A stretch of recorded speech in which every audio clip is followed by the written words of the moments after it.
Изминалите избори показаха, че посланията на политическите партии минават все повече през различни канали и с нестандартна визия. Все по-рядко виждаме класически костюми и дипломатичен речник. Аз съм се облякал в сакоето. Но за естетиката на българските политици и символиката, която излъчва тяхното публично поведение, ще коментираме с имидж експерта, професор Любомир Стойков. Здравейте и добро утро, професор. Здравейте, добро утро на вас и на вашите зрители. Виждаме този колаж зад нас. Ето така изглеждаха политиците до този момент в последния български парламент. Но сега ще покажем и новата партия Величие, която се оказа изненада на тези избори. И изобщо да видим едно видео, взето от Фейсбук страницата на Ивелин Михайлов, съпредседател на партията, което беше излъчено в нощта на изборите, и да коментираме разликите. Сега. Само преди 10 минути получихме обаждане за включване в Българското национално радио. И аз приех, разбира се, защото мислех, че ще водим някакъв адекватен разговор, в който обществеността, която всъщност плаща от данъците заплатите на тия хора, ще се покрие тази информираност. Какво чувам? Представителя на Българското национално радио, една дама, която името и не запомних, даже за Варна, кореспондент, плюс един от Националното радио журналист, си говорят как партия Величие никой не знае, това е някаква селска история, Михайлов никой не го знае, някакъв си Марков, в случая мене пак съм такъв някакъв непознат човек за това, че не е имало предизборна кампания никъде в България. Ние абсолютно сме се появили от никъде. И във Варна никъде не сме се срещали и във Варна никой не ги знае, никой не се е появявал. Така, никъде. Разбирате ли? Ние не сме ходили никъде. В тия 50 града, в които дойдохме, препълнените зали, които са три държави, партия Величие. Може да влезете и да видите всички среща, записани от край до край. Партия Величие, феноменът на тези избори, а този видеоклип е от изборната нощ. Първи коментар на партията и създателите, председателите.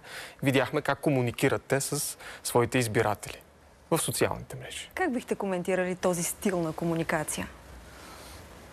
За да отговоря коректно на този въпрос, трябва да поставя две условия. Първото е дали това е естественото държание или е преднамерена стратегия. Дали се изпраща така някакво послание.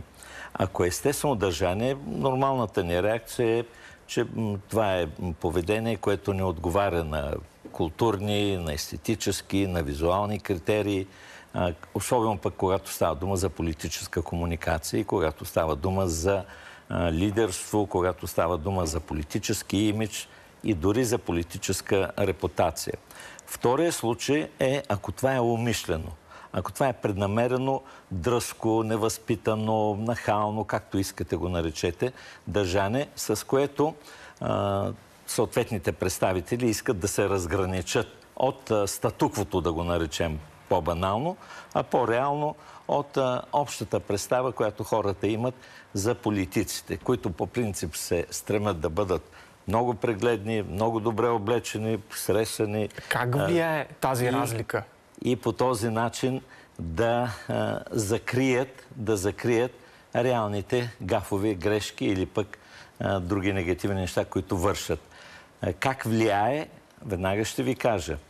Не мислете, че примерно тези кадри ще разочароват избирателите на конкретно тази формация. Не, аз не допускам подобно нещо, но естествено е, че те събуждат, и то с основание, и затова и вие показвате това видео, резерви, въпросителни, несъгласие, въобще с един такъв стил и с един такъв маниер. Ето защо, когато говорим за тези и подобни на тези случки, ние трябва да имаме предвид една нова фаза, в която е навлязла политиката. Нова фаза дори може да наречем. Ще ви кажа какво имам предвид. Това е така наречения политеймън. Тя е нова фаза от 2 десетилетия, но тъй ли, че е нова. И ако до сега политеймънта се обясняваше само с смесването на шоуто и политиката, то вече, и тук аз от няколко години добавям към дефиницията, огромна роля има политическия лайфстайл, който включва в това число и ценностите. Те могат да бъдат свързани с традиционно отношение, което е интелигентно, което е културно, което е последователно, да не кажа уважително към аудиторията, или дръзко, дори брутално, със своя изказ и със своите постъпки. Можем ли да очакваме, че представителите на партия Величие ще сменят стила си, влизайки в българския парламент в 50-то Народно събрание и съответно това какви послания ще изпрати към избирателите им? Тоест, избирателите ще се припознаят и след това в тях по същия начин? Чудесен въпрос. Това е много хубав въпрос. По принцип настъпиха много промени в имиджа, както на парламента, така и на депутатите. Нормално е ние да имаме очакване, че те, когато вече реално влязат в парламента, ще се променят. Но това пак зависи, мили колеги, от две неща. Първо е, доколко самия парламент има ясен правилник за дрес-код, за поведение, за държане и какви са санкциите за неговото нарушаване. Световната практика е изобилство от такива примери, от Новозеландия, през Израел и не знам още къде. Нямаме време за да говорим за това. Или те по някакъв начин ще продължават, но разбира се, по-гримиран, по-фризиран, ще продължават да отстояват своята различност. Във всеки случай, аз мисля, че култивиране ще има. Накратко на въпрос. Култивиране ще има. Ние си спомняме, че няколко парламента по-рано, един от новите тогава депутати, Филип Станев от Има такъв народ, се беше появил с дънки в парламента, с кръпки, които са модерни, дори и все още. Това обаче нарушение ли беше на добрия етикет парламентарен и появата дори с дънки в парламента нарушаване на етикета ли? Спомните ли си господин Каракачанов, като беше министър на отбраната? Да. Така. И той също отнесе много критики за това, че приема някакъв военен парад по дънки. В случая, който вие цитирате, е един от многото, когато това кежуал облекло, да го наречем, по-спортно, по-раздвижено, става обект на критика. Аз правя едно разграничение. От дънки до дънки има много голяма разлика. Ако те са тъмни, ако те на практика не нарушават естетическата визия, няма нищо лошо. Света много се променя. Още на времето партията на зелените въведаха този дрес-код, говоря преди десетилетия. Но ако те са прекалено екстравагантни, с така ефекта на скъсани, на дрипави облекла, или пък, казвам го и директно, нечисти, или пък неподдържане, това е абсолютно недопустимо. Във всеки случай, тренда е да има едно опростяване, тренда е да има едно така по-достъпно, по-неглижирано променене на дрес-кода. Говорим за облекла, но миналата седмица една снимка на президента Румен Радев в социалните мрежи така разбуни отново духовете. Без облекло. Хората започнаха да го коментират активно. Той беше буквално гол до кръста, защото му предстоеше гмуркане. Ето, виждаме го това, какви послания изпраща. И въобще вашия коментар за това. Преди да коментирам, искам да кажа и да напомня, че облеклото е невербална комуникация. Облеклото е език на тялото. Облеклото е цивилизационна модалност и то съдържа много знаци, много символи, в това число и статус символи и знаци за идентификация. Но облеклото е свързано и с повод, с среда или, както семиотиците го наричат, ситуативно облекло. В случай с този кадър, с тази снимка, мога да кажа следното. Това не е новина. Значи, като се върнем назад във времето, има толкова много снимки, подобни на Барак Обама. Спомнете си, Владимир Путин или пък ранния Бойко Борисов. Това е част от някакво всекидневие. Било то спортно, свободно време или пък в случая момент, в който, мисля, че това беше участие в кампания за почистване на морското дъно или там конкретно на Черно море. Друго искам да кажа и ви благодаря, че засягате този въпрос. Той е важен и за политиците, но и за аудиторията. Много коментари. Тя не е първа и за президента. По-рано си спомняте, може би преди години в резиденция. Той също имаше една по лятна облекло, така да се каже. Тук има един друг момент. Обикновеният човек вижда тази снимка и той какво вижда? Вижда, че прямо държавният глава е добре сложен, трениран, мускулист и така нататък. Позитивни неща. В страните с най-развита демокрация, здравословното състояние на техните лидери е от изключително значение. И именно за това там медиите, журналистиката не се колебаят и за най-малки отклонения веднага да информират обществото. В случая обаче е важен отговор на въпрос. Това дали е самоцелно или дали е свързано с нещо конкретно. Сега няма как човек, примерно, да облича акваланг, да се гмурка и да не се преоблича. Така, но беше публикувано в социалните мрежи, така Да, точно така. Точно така. Във всеки случай, аз уважавам много онези лидери, в случая излизаме извън конкретния случай с президента, онези лидери, които така или иначе мислят за себе си с оглед на интереса на обществото. Спомняте ли си Иван Костов как направи за смях много журналисти на времето, когато им предложи на пук на упреците, че той не общува с медиите, разходка до Черни връх. И почти никой не се качи с него, а той демонстрира такмо тази перфектна кондиция. Но трябва да се внимава с този тип снимки. Със сигурност обаче, освен чрез облеклото, комуникираме и чрез социалните мрежи, и то много често, особено и в политиката в днешно време, но нека да видим един феномен от социалните мрежи сега. Аз вкарах Пепе Величие в парламент. И моите истински последователи. Но благодарение на мен и моите последователи, те стартираха. С черен потник, цигара в ръка и непретенциозно говорене, той представя виждането си за бъдещето на България пред над 120 хиляди последователи в социалните мрежи. Киро Брейка оригинала е от лицата на политическия YouTube, към които от месеци се обръщат и лидерите на политическа партия Величие. Но и не само, докато той не се обърне срещу тях. Значи, аз съм американското посолство. Така ли бе, коце? Дед ма причакваше по бензиностанците. И като ти звъннах, че искам да направя интервю с теб, долетя от 300 км.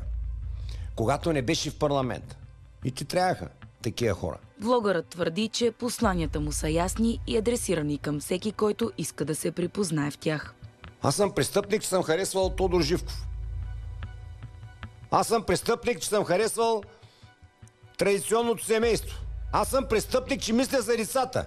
Аз съм престъпник, че говоря против наркотици, стероиди, телефони, екрани, всичко, че децата са функционално неграмотни. Аз съм престъпник. А джендерите, защото и възраждани са такива, защото са с тях. За Итана да не говорим. Той са фактите. Наскоро Киро Брейка посети и историческия парк във Ветрино. Камък, нареден, построен, това е минимум 10 метра високо. Отгоре няма да пече, няма да е горещо, аспирацията работи. Тук, какво ще видим? Кирилицата, Кирил и Методий, лъкове, мечове. Вижте! Хората работят въпреки всичко. Въпреки всичко. И за първи път българи създават нещо за България, в България нещо българско. Уникално, в света е уникално. А в деня след изборния ден благодарностите не закъсняха. И още един път благодаря и на теб, и на всички твои зрители и последователи, които ни подкрепиха, и това нещо няма да го забравим. С вас сме. Значи, вече двете армии, Търновската и Горнооряховската, са обединени. Обаче не те ли скепи как наподценяха? Те не знаят, че ние с теб тая игра е много отдавна. И те са аматьори. Дори там да са с всички медии, с всички партии, ние ги наиграхме. Това беше едно кратко представяне на Киро Брейка, инфлуенсър, ютубър, популярен с над 120 хиляди последователи в YouTube, който още преди изборите така промотираше, агитираше за партия Величие. Очевидно този начин на комуникация е успял до някаква степен. Защо е успешен този начин на комуникация обаче, професор Стойков? Този начин на комуникация, не знам дали е успешен, но е ефектен. Ефектен, прави впечатление и затова и сега отделяте време и го повтаряте и така помагате в някаква степен на неговите създатели, на неговите автори. Говоря за този клип и за това предаване. Преди малко споменах за Поли Теймън. Ползата от политеймънт е, че чрез навлизане в по-лично пространство и реален живот и разглеждане на политиците в натюр се добива такава реална представа, истинска представа за тяхната същност, и се скъсява дистанцията с електората. Що за човек. Но има и лоша страна на политеймънта. И тя е, че стигането до крайности води до профанация на самата политика. Стигането до крайности води до обезценяване на самите политически ценности. Централният отговор, централният въпрос, на който трябва да се отговори, е въпросът за тези 70%. Защо те не отидаха да гласуват и защо заради това отсъствие се появиха ето такива феномени, с които ние сега се занимаваме. Иначе щяха ли те да имат толкова голяма популярност? Щяха ли да бъдат обект на това внимание? Хайд парк. Там всеки може да излезе, знаете, и да говори каквото си иска. На трибуна, да, всеки може Били сте там, аз съм бил много пъти, и ако говориш интересни неща, провокативни неща, дръзки неща, безошливи неща, стига да не ругаеш кралицата и краля, защото само това е забранено, се събира огромна тълпа. Но по отношение на социалните медии и ютубърите, аз мисля, че тук един от проблемите е, че едва ли не всичко може да бъде казано там. Всичко може да бъде показано. Според мен едно от решението на нещата е да се установи някаква регулация или поне саморегулация. Така както в Обединеното кралство преди много години жълтите медии решиха и се направиха такава комисия, която няма юридически характер, но те се саморегулират. Другият вариант е вече да се разчита на реакцията, дори ако искате не толкова на нас, журналистите, колкото на самото общество, както беше случая с Тото от Скандал и Тити Папазов. Спомните си каква мощна реакция още не може да се водеща, да се опомни от това, което той причини с гафа. Било то неволен или пък съзнателен. Ето защо аз мисля, че ние трябва да имаме представа за тези неща, но трябва да се дадем отговор на въпроса защо те избояват. Коя е причината да се появяват маргинални, странични, неестетични или пък, ще го кажа направо, и неморални изяви, прояви, език и на омразата, и на, да го нарека в кавички, на блудството и така нататък, словоблудството. Така че, според мен, би трябвало много по... Опираме до друга тема, за която нямаме време, но можем да говорим някой път. Темата за звездите и знаменитости. Следващия път предлагам да говорим именно за нея. Любимата ми тема е квазирите, т.е. фалшивите звезди и фалшивите знаменитости. До там стигаме в нашия разговор. Чувствайте се поканени и за тази тема. Ще говорим и за езика на политиците при така подходящ момент в бъдеще. Много ви благодарим за това участие.